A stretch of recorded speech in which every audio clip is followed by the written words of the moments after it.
Hello, welcome everyone. Today we are going to look at the meta innovation blueprint, and I'm going to create a series of videos for different kinds of meta innovation blueprints.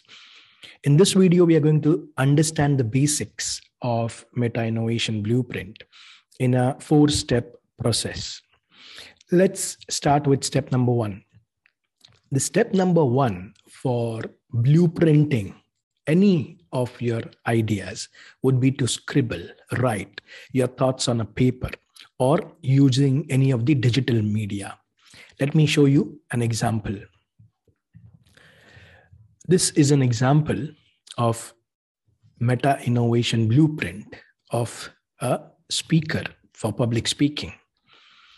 It's very simply drawn on a piece of paper about the steps that you want to include as a speaker: closing content, opening content, memorable opening, memorable finish, supporting stories, and that's it. And that's the first step to blueprinting your idea. Step number 2 would be to mind map the details, exactly what we are doing here. So for example, for MIB, for public speaking, we are going to mind map it in a very critical way. Whatever we have seen as a scribble has been now mind mapped into the same thing: closing content, opening content, stories, memorable opening, and memorable finish. Step 3 is to actually create this meta innovation blueprint. And step number 4 is to execute and follow the blueprint. This makes the entire process very easy to implement. So if you are having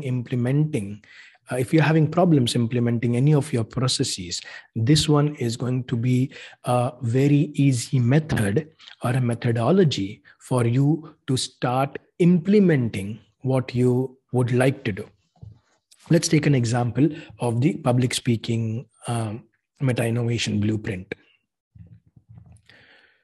Let me fold this mode and let's focus on this one now. Okay. So as we said, if you are going to blueprint public speaking, the process would be to start with closing content first. The reason for this is you need to know what the objective of your speech is. So for public speaking, you start with the closing content, and then you could start with asking a rhetoric question. You can ask by thanking the audience. You can start by calling your audience a call to action, and or saying that, okay, this is how you are finished. And we'll come back to this. But you need to know what the goal of your speech is going to be. That's the first thing. Because once you know the goal, then you can actually look at focusing on the opening content. And the opening content would be detailed as shocking the audience with something, asking the audience to imagine something or think, what if? So you can start your opening content with a what if question. You can start your presentation in the future or in the past. So you could come up with an imaginative future or with something in the past, or you could quote somebody or someone's proverb. And the good start to opening a speech is to start with a story. And stories could be of various kinds. For example, your first story could be just a joke or a story from an historical event. The second way to start stories is to share your personal experiences, your personal stories. That's a great way to include the audience in your stories. And the third storyline is to start or have metaphor stories. What are metaphor stories? Metaphor stories are something which is an imaginative story, but it gives you the outcome or the moral of this story gives you a message. It's a metaphor. So that's how you use stories. Now, the next important aspect is to start with a memorable opening. You point out to a specific problem or an opportunity that you are addressing. Your speech could start with a video, you could ask the audience questions, or you could start with something specific in terms of statistics. So these are the 4 different ways. There are many ways, but these are top 4 ways that most of the professional speakers start speaking.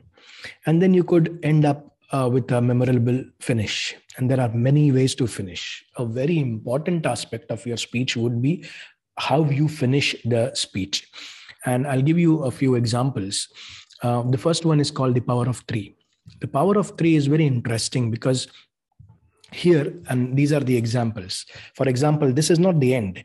It's not even the beginning of the end, but it is perhaps the end of the beginning. Now you see the twist, the play with the words. This was used by Winston Churchill. Another example is blood, sweat, and tears. It's like 1, 2, 3. The famous one from Julius Caesar. I came, I saw, I conquered. Now this is the power of 3. When you have, if you want your speech to be memorable, end with the power of 3. Then you could actually use a running clock. Some of the speakers who have been professionals end it at a running clock. It's a call to action. Time is ticking. What action are you going to take? Or you go with a compelling story. Again, storytelling, you could use multiple ways of storytelling. Another way to memorable finish is to acknowledge people and their companies. If you are in a formal environment, you could actually acknowledge people or the organizations or the sponsors, those kinds. Or memorable finish would be to add an interesting quote or a visual image. The strict no-no is to never use a thank you slide. It's very, very obvious. It's very cliched. So remove that thank you slide and replace it with a memorable image or interesting quote, or refer to the closing content as a summary of the entire presentation or the speech, and then drive it with what we said earlier here. You could actually end up with a rhetoric question again. You could thank the audience. You could call your audience to action and make it very clear that this is what is expected out of them. Or you could actually say you have finished. So this is a model which you could actually use for creating a memorable speech. Now, the point I'm trying to drive here is Meta Innovation Blueprint is a system which you could use for actually any of your habits. If you are a public speaker, you could use this model it for yourself, test it out, and let me know in the comments how did it go. Wait for the next one. Until then, like, subscribe, and comment below this video. Thank you.